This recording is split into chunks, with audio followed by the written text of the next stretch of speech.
Vous écoutez Meurtrières, ces femmes qui tuent, deuxième partie. Les enquêteurs commencèrent à fouiller le passé de Blanche.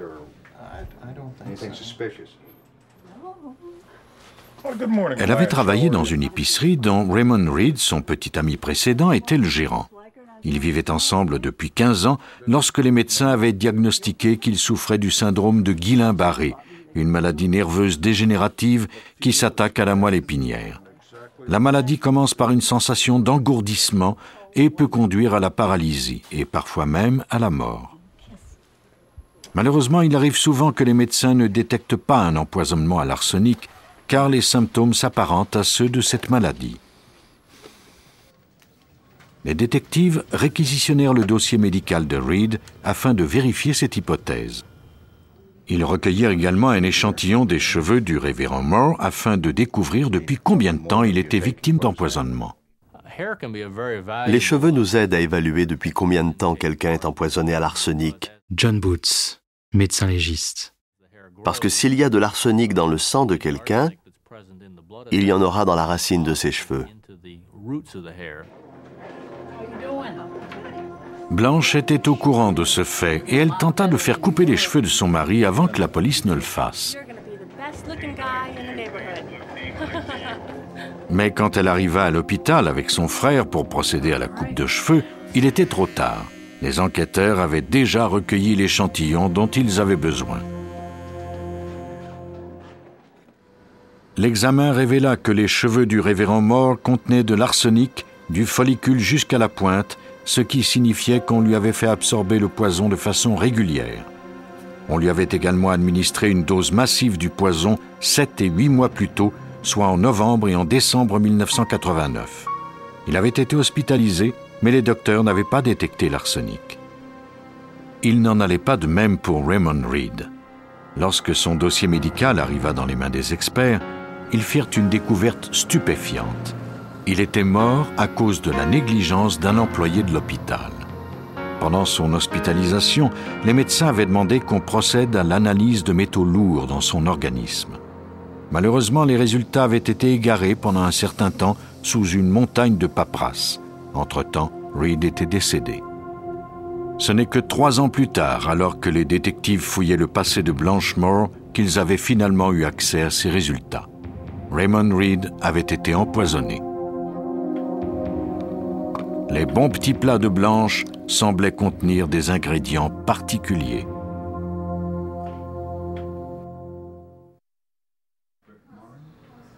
En Caroline du Nord, les enquêteurs soupçonnaient Blanche Moore d'être une empoisonneuse. Selon Vincent Ribble, l'avocat du procureur du comté de Forsyth, Blanche Moore avait tiré profit de la mort de son ami Raymond Reed. Elle est parvenue à se faire inclure dans son testament pendant qu'il était à l'hôpital et qu'il se faisait empoisonner. Elle n'avait pas un sou à la mort de M. Reed. Mais les détectives n'avaient aucune preuve. Si Reed avait bien été empoisonné, les traces avaient été enterrées avec lui. Il n'y avait qu'une solution, procéder à l'exhumation de son corps. Il est relativement rare que l'on ait des cas d'empoisonnement par arsenic. Mais une fois que l'on sait que c'est bien ce que l'on cherche, il est facile à identifier. Cet élément chimique se trouvera toujours sur la dépouille, même longtemps après la mort. Le bureau d'enquête obtint la permission d'exhumer le corps de Reed. Le test de Reinsch est sans aucun doute la meilleure façon de déterminer la présence d'arsenic sur la dépouille de quelqu'un. Au bureau du coroner, on préleva des tissus et des cheveux à partir des restes de Reed. Les échantillons furent dissous dans l'acide. On plaça ensuite un fil de cuivre dans la solution obtenue. S'il y avait des traces d'arsenic, il s'agglutinerait au fil de cuivre qui deviendrait noir.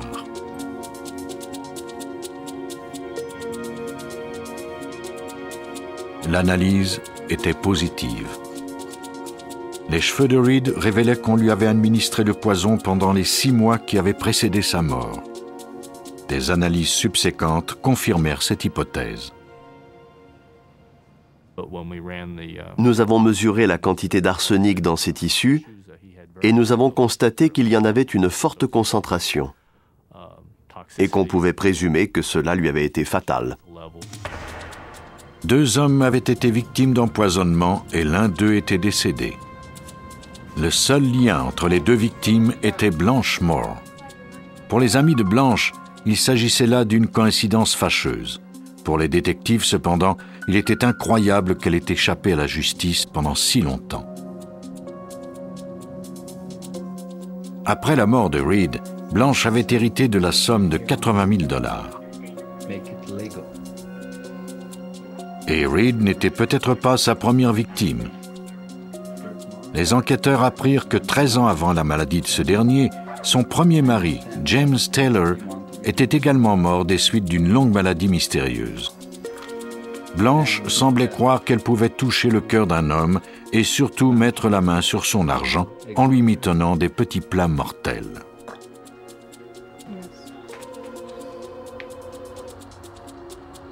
Le dernier mari de Blanche, le révérend Moore, était sans doute la proie la plus intéressante. Ses biens et primes d'assurance valaient $250 000 à son décès. Mais Blanche ne pouvait pas encore toucher cette somme, car le révérend luttait toujours pour rester en vie. Il est souvent trop tard lorsque les médecins découvrent qu'il y a eu un empoisonnement. Mais contrairement à Taylor et Reed, Moore eut la vie sauve. La criminalistique avait permis aux agents de suivre la piste meurtrière de Blanche. Elle soignait ses victimes en les empoisonnant alors que celles-ci étaient le plus vulnérables. Elle n'avait cessé d'apporter des petits plats à Reed jusqu'à sa mort. De toute évidence, elle s'apprêtait à faire subir le même sort à Moore. Nous avions très peur qu'elle se mette à raconter des mensonges, qu'elle charme le jury et qu'elle parvienne à le convaincre qu'elle n'était pas à blâmer.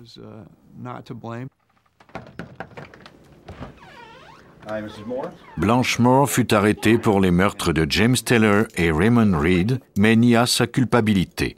Elle déclara qu'elle était victime d'une conspiration. Blanche Moore fut accusée de meurtre au 1er degré pour l'empoisonnement de Raymond Reed. Elle fut également accusée d'assaut à main armée sur la personne du révérend Moore. Il survécut à cette nouvelle attaque et obtint son divorce.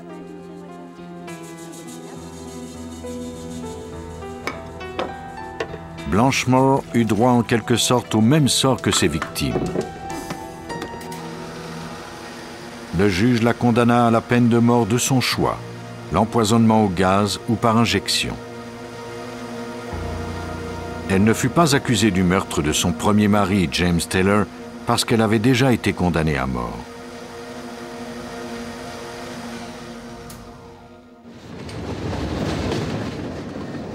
« 60% des femmes qui tuent utilisent le poison. La victime est détruite de l'intérieur et la personne qui l'administre reste à l'abri de tout soupçon. Mais le meurtrier le plus futé est sans doute celui qui ne se trouve jamais sur la scène du crime. Le 21 janvier 1992, la police organisa des recherches aériennes et terrestres pour retrouver un homme disparu près de Kingston, en Caroline du Nord. Les policiers retrouvèrent finalement le corps de Billy White, un courtier d'assurance prospère, sur un chemin isolé juste à côté de sa camionnette. Il avait été abattu par balle. On avait fouillé ses poches, son portefeuille était vide. Au premier coup d'œil, le mobile du crime semblait être le vol. L'agent spécial Ken Raper du bureau d'enquête de l'État fut dépêché immédiatement sur les lieux. Il n'y avait pas beaucoup d'indices. Il semblait avoir reçu 2 coups de feu, un dans la poitrine et l'autre sur le côté gauche. L'arme utilisée était un fusil de chasse. Le seul indice était des traces de pneus dans la boue près de la tête de la victime. On en fit des photographies sous plusieurs angles. Si on découvrait un suspect, il serait alors possible de procéder à des comparaisons. Les enquêteurs interrogèrent l'épouse de la victime, Sylvia White. Cette dernière déclara que son mari se rendait chez un nouveau client le jour où il avait été abattu. Il lui arrivait à l'occasion de faire du travail de secrétariat pour son mari. Elle déclara à la police qu'un homme du nom de Timmy Connors l'avait contacté pour acheter une importante police d'assurance. Elle avait passé le dossier à son mari pour qu'il puisse poursuivre la transaction. La police interrogea ses collègues de travail. Personne n'avait jamais rencontré cet homme du nom de Timmy Connors. Et le seul contact que Sylvia avait eu avec lui s'était fait par téléphone. La police s'adressa à la population par le biais de la télévision et des journaux dans l'espoir de découvrir quelque chose. Bientôt, un informateur anonyme appela la police. Il leur indiqua qu'un homme mince, aux cheveux longs, qui exerçait le métier de charpentier, avait sollicité quelqu'un pour tuer Billy White. L'informateur ne savait pas le nom de l'homme, mais il connaissait le chantier de construction où il travaillait. Les enquêteurs se rendirent sur place, mais personne ne correspondait à cette description. Pendant ce temps, d'autres détectives regardaient des photos d'identité judiciaire afin de trouver un suspect. La police apprit par des membres de sa famille que Sylvia White avait engagé un homme à tout faire du nom de Linwood Taylor. La photo judiciaire de Taylor correspondait à la description donnée par téléphone. Taylor avait également travaillé sur le chantier indiqué par l'informateur. Il fut convoqué pour un interrogatoire. Au début, Taylor nia connaître les White, mais les détectives savaient qu'il mentait. Il passa finalement aux aveux. Il était impliqué dans ce meurtre. On lui avait promis de l'argent pour tuer Billy White. La personne qui avait tout planifié était sa femme, Sylvia White. L'agent Eric Smith était présent lors de l'interrogatoire de Taylor. Il a dit qu'il connaissait Sylvia White depuis environ une année. Elle lui avait confié que son mari la maltraitait. Taylor déclara que Sylvia lui avait offert $20 000 et une camionnette s'il acceptait de tuer son mari. Il promettait toujours de le faire, mais n'en avait pas le courage. Sylvia s'était impatientée. Elle lui avait alors confié un secret. Elle lui a dit que s'il ne parvenait pas à le tuer, elle le ferait elle-même. Agent spécial Ken Rapper. Qu'elle l'avait déjà fait avec son beau-fils qu'elle n'aimait pas. 10 ans plus tôt, elle avait placé un sac sur sa tête et avait attendu qu'il cesse de respirer.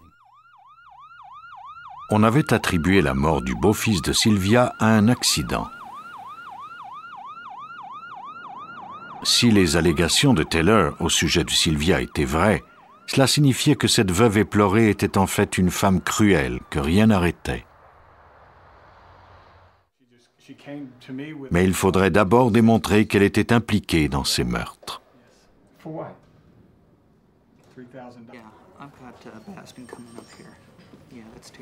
Selon les déclarations de Taylor à la police, son oncle Ernest Basden était également impliqué dans le meurtre de Billy White. Basden fut convoqué au commissariat. Il nia d'abord avoir tué le courtier d'assurance. Mais bientôt, tout comme son neveu, il passa aux aveux. Il avait bien tué White. C'est lui qui avait appuyé sur la détente. Il avait besoin de l'argent que lui avait promis Sylvia White. La police disposait maintenant des aveux de 2 personnes qui mettaient en cause l'épouse de la victime. Elle avait payé pour le meurtre de son mari, mais elle n'était pas parvenue à acheter le silence de ses assassins. Les détectives devraient maintenant trouver des preuves solides pour la faire inculper. Le seul indice dont ils disposaient était la trace d'un pneu découverte sur la scène du crime. On obtint un mandat de perquisition afin d'examiner les pneus des 2 voitures de Linwood Taylor. Ils ont remorqué une Cutlass et une Camaro. Je suis arrivé, j'ai regardé les pneus des deux véhicules. J'ai demandé qu'on prenne seulement les empreintes de la Camaro, car elles correspondaient bien aux motifs que j'avais observés sur la scène du crime. Au laboratoire judiciaire, on procéda à l'analyse du pneu. La voiture de Taylor s'était bien trouvée sur la scène du meurtre. Les détectives se rendirent ensuite à la résidence de Taylor, où ils découvrirent un indice crucial. Les enquêteurs ont trouvé un tas de détritus derrière la maison de Taylor, auquel on avait mis le feu. Agent Eric Smith. Ils sont parvenus à y récupérer quelques douilles. La partie de plastique avait brûlé, mais la partie en laiton était intacte. Il y avait tout lieu de croire que ces douilles provenaient de la scène du crime. La police saisit les douilles pour les faire analyser. Malheureusement, l'arme du crime n'avait pas encore été retrouvée. Taylor et Basden avaient déclaré qu'ils avaient tronçonné le canon de leur fusil de chasse, qu'ils l'avaient placé dans un seau rempli de ciment et jeté du haut d'un pont. Nous nous sommes rendus à la rivière Neuse et nous y avons envoyé des plongeurs. 5 ou 10 minutes plus tard, les plongeurs trouvaient le seau du côté nord du pont. Il était rempli de ciment, comme l'avait décrit Taylor. La police disposait à présent d'indices solides qui corroboraient la version de Taylor. Il faudrait maintenant démontrer qu'il s'agissait bien de l'arme du crime. L'arme ne pouvait plus être utilisée à cause du ciment. On procéda donc à des tirs d'essai avec des armes semblables. Les analyses balistiques confirmaient la version de Taylor. On avait démontré l'implication de Taylor et de Basden dans ce meurtre. Il restait maintenant à prouver celle de Sylvia White. Taylor avait également rapporté à la police que Sylvia avait tenté de tuer elle-même son mari avant de l'engager. Elle avait lu des livres sur les plantes toxiques à la bibliothèque et lui en avait donné à manger, mais cela l'avait seulement rendue malade.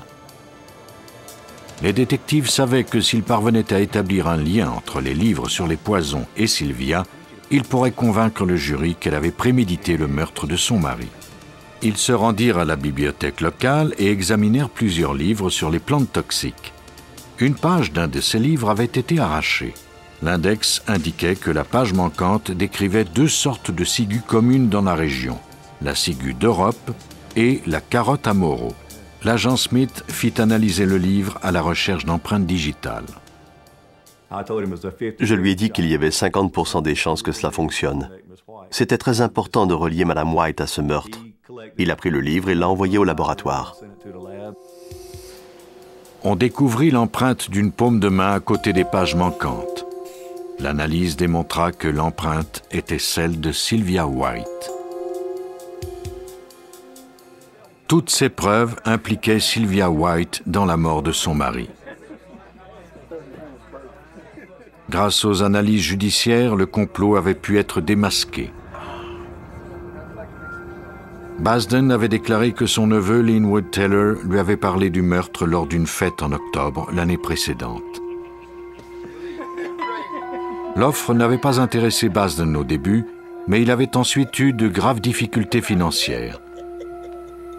En janvier, il avait finalement accepté de passer aux actes.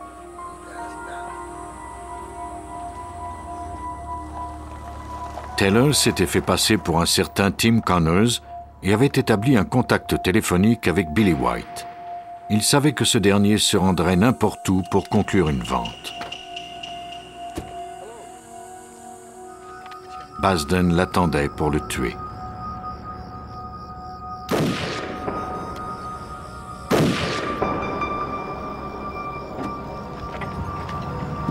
Les 2 hommes avaient pris l'argent de la victime et ramassé les douilles. Ils étaient ensuite retournés chez Taylor où ils avaient brûlé les douilles et leurs vêtements. Mais il restait encore des indices à détruire. Ils avaient scié le fusil de chasse et l'avaient plongé dans le ciment. Les 2 hommes avaient ensuite jeté l'arme dans la rivière. Teller et Basden croyaient avoir éliminé tous les indices, mais les enquêteurs étaient parvenus à remonter la piste jusqu'à eux et Sylvia White.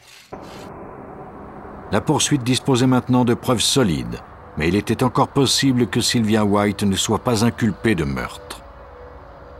Le bureau d'enquête concentra alors son attention sur le meurtre du beau-fils de Sylvia, 10 ans plus tôt. Nous avons exhumé le corps et l'avons envoyé à Chapel Hill. L'examen médical a révélé que les blessures infligées au jeune Billy White avant sa mort n'avaient jamais été soignées. Elles ne figuraient dans aucun dossier médical. Une de ces blessures était une fracture du crâne. On retrouva également un sac de plastique dans la trachée de l'enfant. De toute évidence, la victime avait été tuée. Peu avant le procès du meurtre de son mari, Sylvia White fut accusée du meurtre de son beau-fils. Elle fut condamnée à la prison à vie. Mais la justice n'en avait pas fini avec elle. Grâce aux aveux de Linwood Teller et aux indices qui corroboraient ses déclarations, Sylvia White ne pouvait échapper à une autre condamnation. En 1993, elle plaida coupable de meurtre au second degré sur la personne de son mari et fut condamnée à nouveau à la prison à vie plus 10 ans. Linwood Teller et Ernest Basden furent accusés de meurtre au premier degré. Teller fut condamné à la prison à perpétuité. Quant à Basden, il fut condamné à mort pour avoir appuyé sur la détente lors de cet homicide. Sylvia White avait agi en professionnelle dans cette affaire. Elle avait engagé quelqu'un d'autre pour faire le travail à sa place, ce qui rendait la tâche de prouver sa culpabilité encore plus difficile. Quant à Blanche Moore et Barbara Stager, elles avaient trouvé d'autres façons de se distancer de leurs crimes. Blanche projetait une image protectrice et empoisonnait ses victimes. Barbara, elle, avait feint l'accident lors du meurtre de son mari. Dans chacun de ces cas, les indices recueillis par les experts légistes racontaient une histoire différente. Les femmes ne sont peut-être pas aussi violentes que les hommes, mais peuvent être tout aussi dangereuses. Les policiers commencent maintenant à s'en rendre compte. Les femmes meurtrières n'ont pas moins de chances d'échapper à une accusation que les hommes.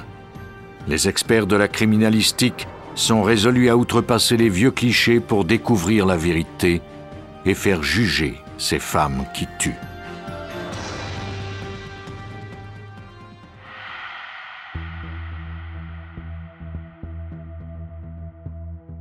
Vous venez d'écouter Police Scientifique. Si vous avez aimé ce podcast, vous pouvez vous abonner sur votre plateforme de podcast préférée et suivre Initial Studio sur les réseaux sociaux. Cet épisode a été écrit par Steve Zorn et Robert Whitehall et il a été réalisé par Bertrand Morin. Police Scientifique est un podcast coproduit par Initial Studio et New Dominion Pictures, adapté de la série documentaire audiovisuelle New Detectives, produite par New Dominion Pictures. Production exécutive du podcast, Initial Studio. Production éditoriale, Sarah Koskiewicz et Astrid Verdun, assistée de Sidonie Cotier. Montage, Johanna Lalonde, avec la voix de Benjamin Septemours.